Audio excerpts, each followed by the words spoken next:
Okay. Thank you all for joining us this afternoon. We are going to be talking about the supplemental notice of funding opportunity for rural and unsheltered homelessness. I'm presenting this information on behalf of the Balance of State Continuum of Care for the state of Indiana. For those of you who are new to this homelessness funding sphere, that means that we at the Balance of State serve everybody in the state of Indiana with the exception of Marion County. So if you are somebody who resides in Marion County, your program is in Marion County, I encourage you to contact the Indianapolis Department of Metropolitan Development about this opportunity. They are running their own funding competition for this notice. And this is for all funding needs outside of Marion County, just setting that up right off the bat. This session is going to be recorded and made available on the Indiana Housing and Community Development Authority website. And so if you need to hop off, or if you have a colleague or supervisor who wasn't able to join today, encourage you to check out this information later on our website, ihcda.in.gov. So just want to briefly give you an overview of the funding opportunities available through HUD and the Continuum of Care program. This is considered funding that would be a part of the Continuum of Care program. The funding is actually available because of funds that were recaptured or unspent through the Continuum of Care program across the country, and HUD has released this funding opportunity for unsheltered and rural homelessness, I think in recognition of things that we learned during the pandemic and understanding that there's a real need to serve our unsheltered populations across the country, and that we have significant needs in our rural communities and the differences in what rural homelessness looks like in our cities and towns across the country. So as I begin talking about these funding opportunities, I will refer to them as distinct opportunities because the project applications do have different eligible expenses, but they are all being submitted together under a single collaborative application. So it's a little bit confusing. It wouldn't be HUD if it wasn't a little confusing, but we are still looking at the same deadlines for all of this funding. It's just that the unique and eligible expenses are slightly different, and the communities that this funding can serve are distinct. So unsheltered homelessness funding and rural homelessness funding serve different community types, and we'll talk about that. First thing to know is that the Indiana Housing and Community Development Authority, or IHCDA, is the collaborative applicant for this funding. It means that we collect the information on behalf of the Continuum of Care, submit that information to HUD along with the individual ranked project applications that we are providing to HUD for consideration. The process in which projects are selected is very similar to the Continuum of Care program. Here within the state, there will be a scoring of new project applications. I'll talk a little bit about what those project applications will ask about and include in just a moment. But there will also be a ranking of those projects that is approved by the Continuum of Care board before we submit it, and then goes to HUD for further consideration. HUD is the ultimate decider of who receives this funding, but the Continuum of Care board oversees this process as a part of their commitment to the CoC. There are some threshold criteria that applicants must meet in order to be eligible for funding. The first thing that you should know is that in order to receive CoC funding of any kind, you need to be a nonprofit, government, or tribal entity. So if you're a for-profit organization, you are not eligible to apply directly, but you could apply in partnership with a nonprofit and be in a collaborative contractual relationship with that nonprofit entity if you're providing a particular service to the clients. Another thing to know is that as you are considering applying for this funding, this is for programs and partners that are committed to the principles of Housing First. Housing First is something you can read about online if you are not familiar with the terminology. There's lots of great YouTube videos, TED Talks, articles, tons of information out there on the principles of Housing First. But really what that comes down to is that in Housing First programs, we are committed to serving individuals without requirements of sobriety, without requirements of service engagement, without requirements of religious participation or familial status of any kind. So the principles of Housing First are really meant to meet clients where they are in their experience and to serve them meeting their needs as defined by the services that they're requesting and engaging with.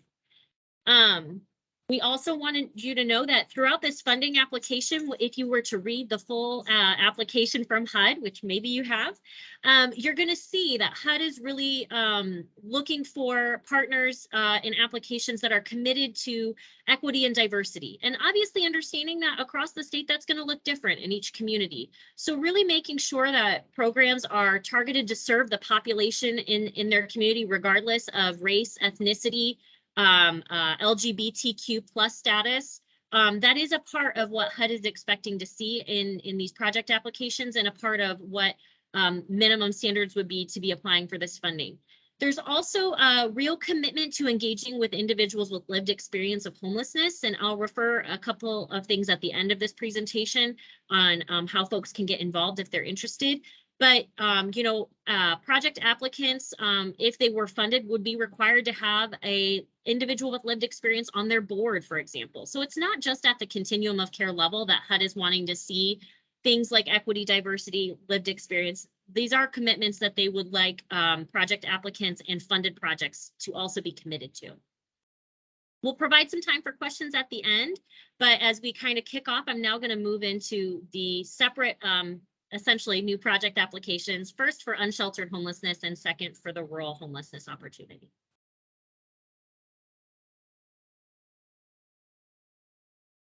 So just a very brief funding overview here. The intention of this call is not to do a deep dive into what it's going to look like to apply for this money. We will be hosting a session later this month on that process.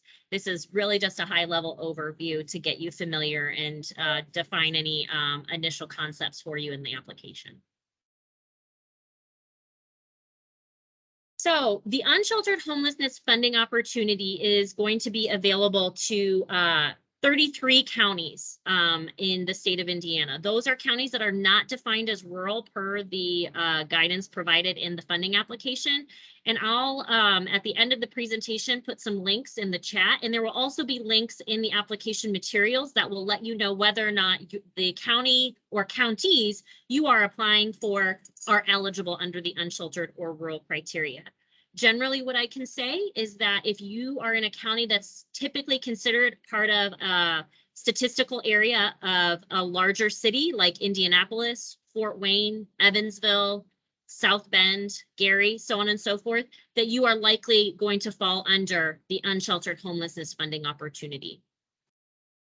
This funding is focused on rapidly moving individuals from unsheltered homelessness to housing. The eligible individuals, the clients who could be served by these programs, are going to fall under the traditional homeless criteria that HUD has defined as eligible for our regular CoC programs. So this would include individuals who are experiencing literal homelessness, as in they're residing in a shelter, transitional housing, safe haven program, or in a place not meant for human habitation, like a vehicle, an abandoned building, so on and so forth. Additionally, survivors or those who are fleeing domestic violence actively would be considered eligible under the unsheltered NOFO. This same eligibility is true under the rural NOFO as well, with an additional caveat of some eligibility that I'll talk about in a moment. Because this focus is on supporting individuals experiencing that literal homeless definition, you're going to see as we move into the eligible funding activities that they're going to look very similar to our traditional continuum of care programs. So if you are somebody who's familiar with CoC eligible program types, they're going to look very similar to the permanent housing programs and supportive services style programs that you are eligible under, and activities, I should say, that are eligible under the CoC program. As a part of the process for applying for funding, these projects are going to be scored as new project applications, and then those project applications are going to be ranked as a part of submitting to the board for review and approval, and then on to HUD for review and approval. The thing to know about the unsheltered homelessness notice and the funding available through it is while we do have over $28 million available to us, this money is going to be highly competitive nationally.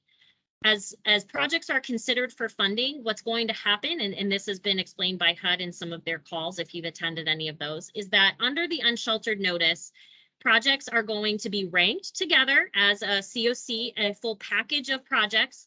And based upon the full CoC application score, so not individual project scores, but the full, our full response to the notice, and then the individual project score will be what is considered, and either the whole CoC projects are going to be selected or they will not be. So you, if you are applying under this, will be a part of a ranking that will either have projects selected as a group or not selected as a group. The reason why this funding is going to be highly competitive is primarily because HUD is offering bonus points inside the funding application that we at IHCDA will be submitting as the collaborative applicant for communities and states that have very high levels of unsheltered homelessness. The notice itself actually says that CoCs that have more than 10,000 unsheltered individuals in their 2019 PIT count are going to be the CoCs provided, 2020 PIT count are going to be the CoCs considered for up to 30 bonus points on the application. So this application only has 100 points, and so an additional 30 points, as you might imagine, is tremendously significant. We know now from reviewing this application that Indiana Balance of State is not going to qualify for any bonus points. The eligibility to qualify for additional bonus points is a threshold that our CoC does not meet in our unsheltered homelessness count. So we will submit the best, highest quality application that we can, but we understand as we are doing that we are starting from a point deficit in comparison to some of the continuums of care like Los Angeles, Seattle, Miami, Phoenix, that are going to have just larger counted numbers of unsheltered individuals. If this is something that bothers you, if it kind of gets under your skin, you're like, there's lots of people here and we're not counting them, please reach out to us at IHCDA and connect with us about how you can participate in our annual point in time count, because we would love to have your community and your county fully represented in our count. And we do not have 100% participation in the PIT count in every county of Indiana. So if this is something that concerns you, reach out to us. We'd love to connect with you on the point in time count and how we can continue to make that count more accurate. So moving on to eligible expenses.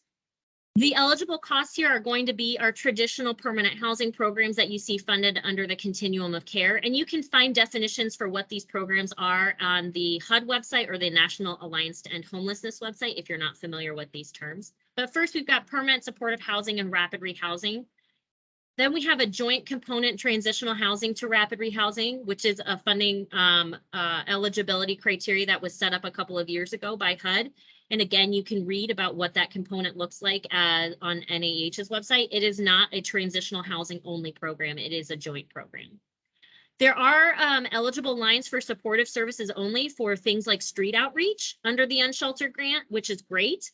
And we also have eligible lines under homeless management information system and planning applications. The planning grant is only eligible to be submitted by IHCDA. It's a part of our role as the collaborative applicant that we have the opportunity to submit a planning grant. And IHCDA also serves as the homeless management information system lead. And so if we were to choose to apply for funding, we would be the eligible applicant under the HMIS line. Individual project applications can include budget line items for HMIS and things like that, but a full HMIS application could only be submitted by the IHCDA team if we choose to do that. So now excuse me, it says unsheltered, but it should say rural. So I apologize that it says unsheltered at the top there, it's a typo. So for the rural homelessness funding opportunity, we have just over $8.6 million available for us to apply for this funding. It is 58 counties that are eligible for this. Counties considered rural in the funding application. Again, if you're typically part of a statistical area of a larger city, like I mentioned before, you're likely not going to fall under this rural consideration, but we do have many counties across the state that do fall under this rural consideration. Again, this funding is focused on rapidly moving folks from unsheltered homelessness to housing, but provides additional funding eligibility because HUD is recognizing that rural homelessness looks different than urban and suburban homelessness. Not only are folks harder to find just because it's more challenging to maybe identify services in some of our counties, but there are less likely to be resources in some of these places. So this rural set aside is also about serving areas of our state that have typically been underserved or not served at all by funding. And as we look at project applications, one of the criteria we have set forth inside that application is about whether or not you are proposing to serve a county that has currently no continuum of care funding, no emergency solutions grant funding, or other similar homelessness and housing dollars. Again, projects are scored and ranked, but in comparison to the unsheltered notice and that set aside there, these individual projects will compete nationally based upon their application score and the continuum of care score for funding. So whereas the unsheltered NOFO primarily relies on whether or not you have submitted an application that is scoring well and is hitting all the targets for the numbers that they're wanting to see for statewide unsheltered homelessness, this rural application is going to balance that with the individual project application score that it receives in the CoC competition. It is, again, going to be highly competitive, but because of the nature of the notice and the way that this the rural money is set aside and what it allows for, we're really optimistic that we can receive funding under both of these, but especially under the rural notice, and would encourage folks. Yes, match is required for these applications, just like a traditional continuum of care program application, regardless of the rural or unsheltered NOFOs. I was just about to get to my what are you going to be expected to get to? And so I appreciate Pam throwing that question forward. But yes, match is required, 25% match. So the one thing to know about the rural NOFO is that there are some differences in eligible expenses. ESG cannot be used as match under CoC program. The rent and utility arrearages are eligible expenses. Short-term motel or hotel stays are eligible expenses. So if you were residing in a community, I'll get to those questions in a second. Sorry, I'm getting excited about your questions here. The repairs to units to make them habitable, which is another exciting eligible expense. So in particular, if you're in a community where there isn't existing shelter and there isn't interest or desire to build shelter maybe right now, but there are needs, you could apply under this application for the ability to pay for short-term and motel and hotel stays, which again, we learned through the pandemic was really invaluable in some of our communities where shelter access was just not available to people as shelter de-intensified. Another thing that's really exciting and new under this rural eligible county application is that there is going to be capacity building funding for projects that are applying to provide employment incentives for the individuals who are being employed by programs. So this allows programs to set aside funding, not just for salary that might pay for case management services, but also to provide education, job training, and other types of incentives for employees to stay with the organization, to stay a part of providing those case management services. So very exciting. Emergency food and clothing assistance. And then if you are a community that was looking at maybe purchasing some kind of property, there is eligibility to apply under that as well, including for some program type or some emergency housing needs. So this is very distinct and unique. It's not our traditional notice under the rural set aside, but it is an exciting opportunity that we're really hopeful that, again, under both of these, we're looking forward to applying, but just having access to this unique money is a really exciting opportunity. So a couple things to know about those who are interested in applying. Not only will you be expected to be a 501c3 government entity or tribal entity, but you will need to be able to provide match at 25% of the project budget for your projects. There is an opportunity for projects to claim admin up to 10% of the project budget.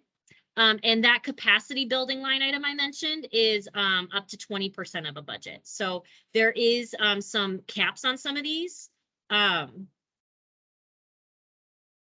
Oh, sorry. Yeah, I'm getting to that in a second. Sorry. The cap on that funding is about 20% for that capacity building. So in addition to projects that are applying for maybe some of that, unique funding needs under rural or set aside, projects that are applying should be working to provide a demonstration of a housing partnership and a healthcare partnership. That means that you will need to be, if you are using new units, if you've been in partnership with somebody who's developing units in your city or town, you're going to need to provide commitments or letters of agreement, and that these are going to be set aside for individuals experiencing homelessness. Not necessarily the entire development, but we're going to need to know how many units, when they're going to be available. If that's not the case for you, you don't need to provide something like that. But if you are, we'd like to see that as a part of the application. We're also going to ask projects who are applying to be able to provide information about what their commitment is from their local PHA about set aside or preference for individuals experiencing homelessness.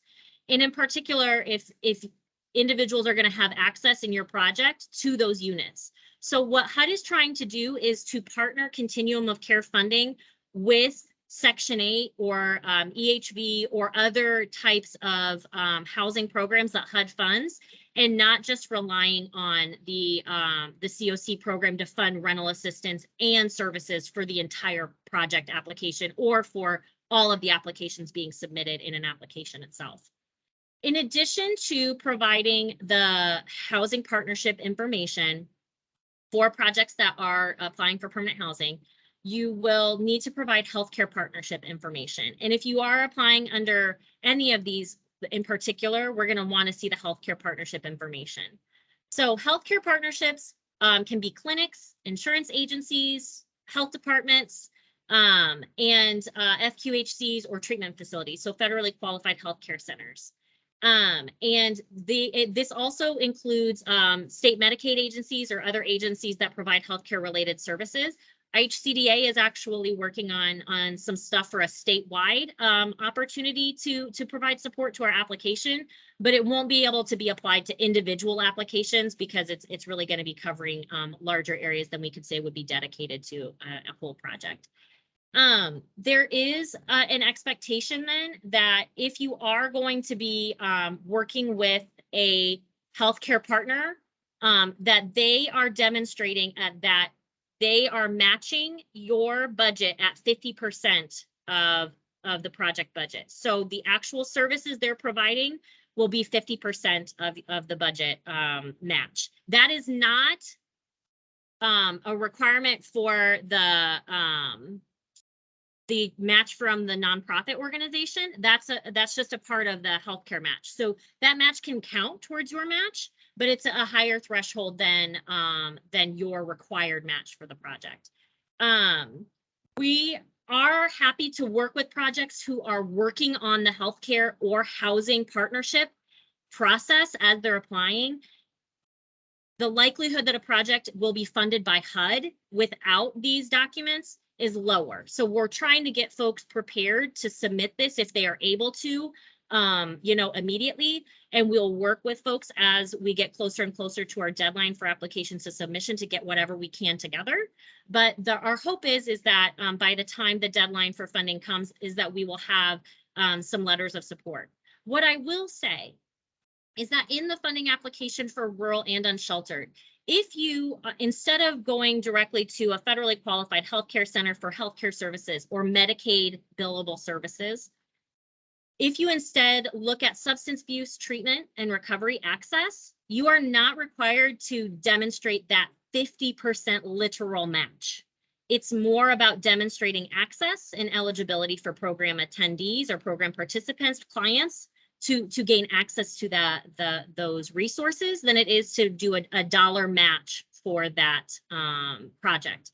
Now, if both are available to you as you are doing this process, we would encourage all of that. It's great. It really strengthens an application. It strengthens the score that you would receive on a new project application, but it would it's a lower threshold. So I see some folks who are concerned about how high HUD has set the thresholds.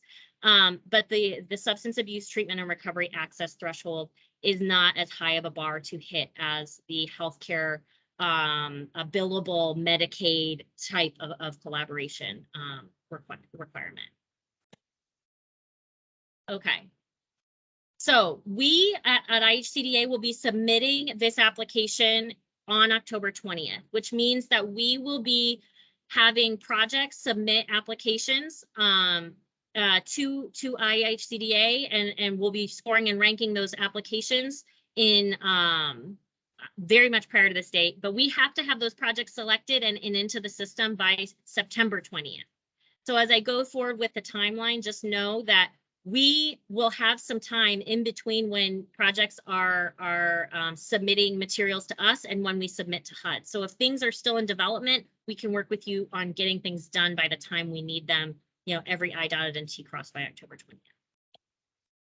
So we're going to be releasing the new project application soon. We're working it through our internal process to get it ready. We're going to be hosting office hours, and that will be posted with the application on August 18th. And we've actually decided to move this deadline to September 7th of 2022. Understanding that's not a lot of time, but we have actually another funding application. The regular old CoC program application just dropped on Monday. So I had to adjust some timelines here to accommodate the fact that we also have a regular NOFO to complete. I'm going to now just jump into questions here that I saw coming through in the chat.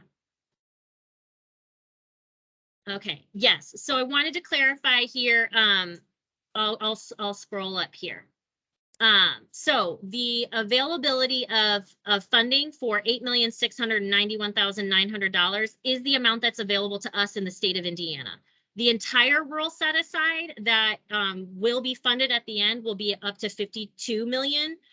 So obviously, again, when we talk about how competitive this is going to be, you know, they're not going to fund in just one state for all of this. You know, if a state like or if a city like Los Angeles were to receive all of its funding, it would take up over like a fourth of the total available funding under the program. So it's going to be highly competitive, even in the rural side of things. But we are going to submit for up to 8.7 million and up to 28. I can't remember the exact number. We have that opportunity to submit for up to that amount. We are not at all guaranteed to get funded for any project, and we're definitely not necessarily going to be funded for that full amount. It is a 25% match, Pam. So just like the regular CoC program, it's 25% of the project budget is what you'd be expected to pay. Scattered site housing that is either eligible under permanent supportive housing or rapid rehousing or TH or transitional rapid rehousing, the rapid rehousing component is an eligible component. I've heard this term of safe housing used, and what's important to know is that it needs to be a tenant-based rental assistance under rapid rehousing, and if it is something that is part of a project-based permanent supportive housing program, that would be a unique situation. So it's still about that a tenant has a lease, that it is permanent housing, and things like that. So if it is a shelter program, that is not eligible. But again, those motel hotel stays are eligible under that rural set aside. The eligible counties list is on the HUD website. I'll go ahead and I'll stop sharing my screen and provide that link in the chat. The reason why, the thing to know about Continuum of Care program funding is that it is a national competition. So whenever we submit our program applications for CoC, regardless of whether it's this one or our traditional one, we are competing nationally for funding. There is money available nationally, and depending on how we perform is whether or not our projects are selected. Now, in this program, because all of our projects are new projects and this is all newly available money, that means that if you are applying under the unsheltered side, your project application is being submitted as a part of the collaborative application, and it will be funded based upon the score of the collaborative application and whether or not the projects meet threshold for funding, which means do they or do they have eligible expenses? If you have ineligible expenses, you're not going to be funded.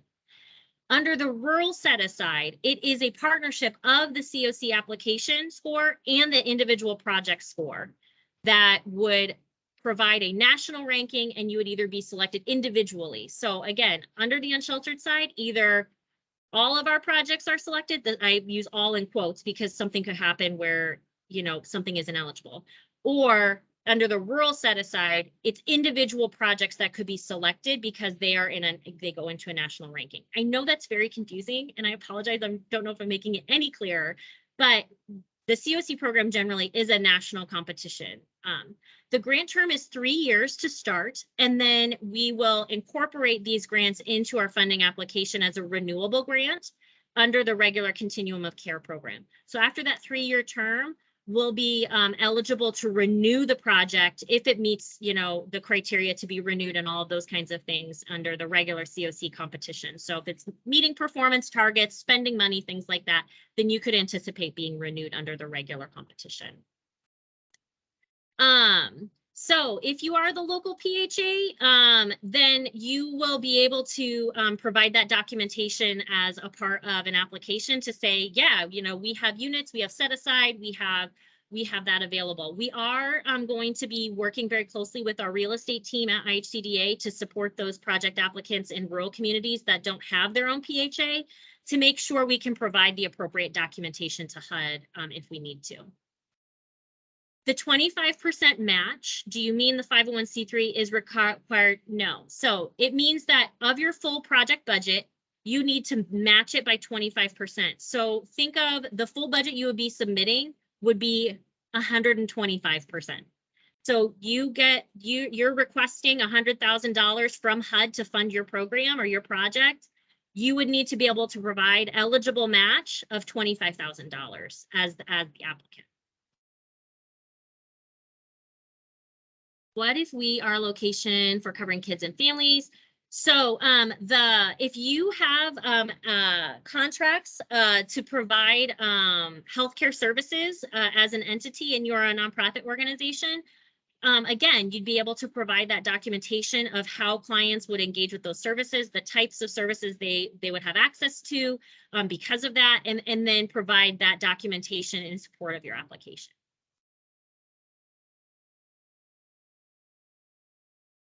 So ongoing shelter services are not an eligible expense under this program application, but the costs to purchase property to support access to shelter or the hotel motel stays are.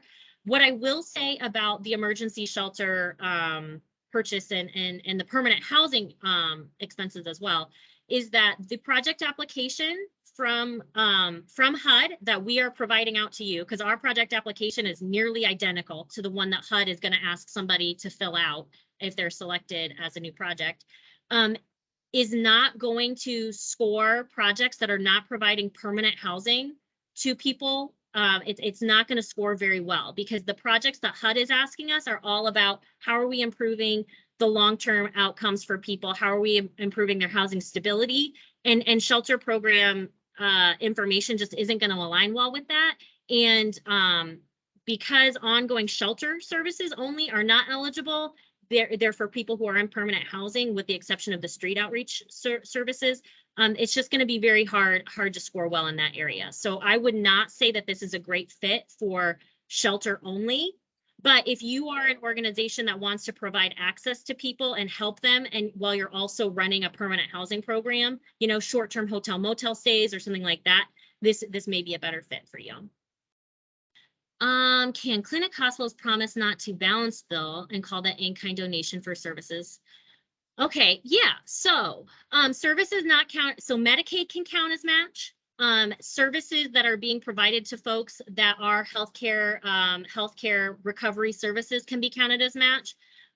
You would be able to essentially provide in that documented letter the types of services that would be provided and the dollar amounts and things like that. So if you're talking about the actual balance bill and calling that an in-kind donation per project recipient, we'd need to talk specifically about how you would be structuring that in the request and how you would be documenting that, because obviously, depending on who was using the amount of dollar for dollar services, you may or may not hit that 50% threshold that HUD is wanting to see in the application. So I think it would be more about in the case of a recovery program and substance abuse treatment, that you're talking about the access side of things and not just the billable dollar for dollar kind of thing.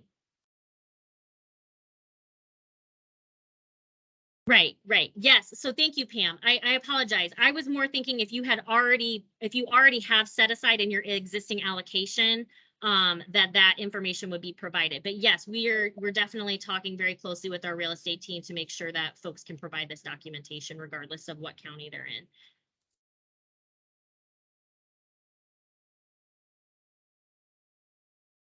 So arrearages are an eligible expense under this grant, and that is another exciting thing that's there. I didn't list that because I had so many other things I was kind of listing, but yes, there is a arrearage eligible funding under the unsheltered and the rural. But again, it's not that you apply just for arrearages. You'd need to be, you know, applying for a rapid rehousing first for other type of program, and then you put that on.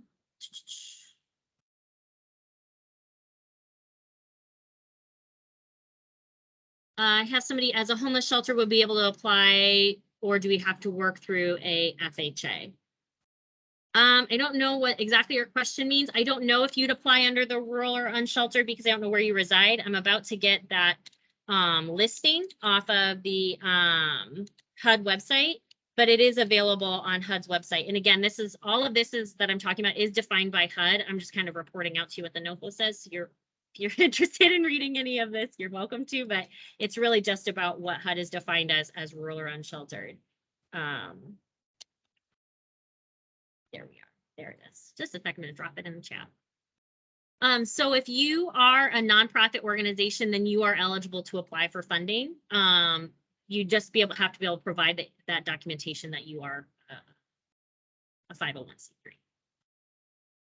All right, let me drop this listing in the chat.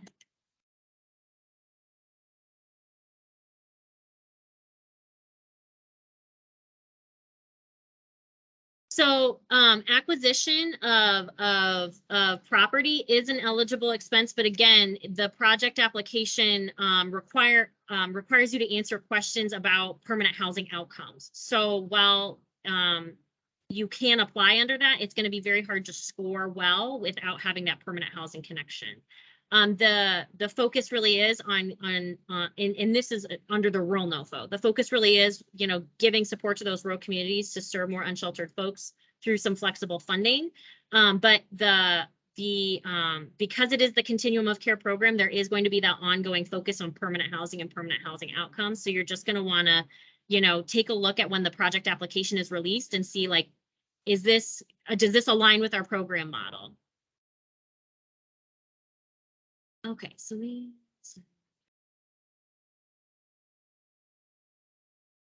I see. So if somebody has so Tony's asking a question about the type of program that they're running. So if you are the short-term hotel stay is eligible, and I see that you've kind of acknowledged that your program's moving away from that. If the clients are signing a rental agreement, if it's a tenant-based rental agreement and not about that they like have to stay in a particular facility and they only have so long to stay there other than what's in a rental agreement, right? It's like a lease.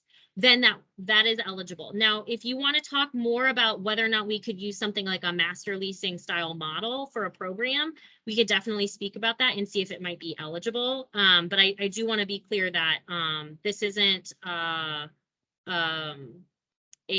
shelter. It's different than emergency shelter. It's permanent housing.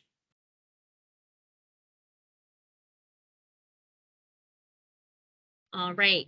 We went a couple minutes over. I apologize, but there were so many great questions. I'm going to go ahead and turn off the recording. And if anybody needs to stay on and ask a question directly, the application itself, then we all stay on for a couple minutes. If you are not familiar with HUD Continuum of Care program funding, feel free to stay on for a couple minutes and I can speak to you individually about where you might go do some research on some of the terminology I've been using. But I want to make sure that people are able to hop off if they need to. These counties, I don't know how they define the counties. Honestly, this is what HUD was provided to us. So based on what I'm seeing, it looks like they are using statistical areas defined typically by the federal government, but it's usually something that's pretty consistent across the listing.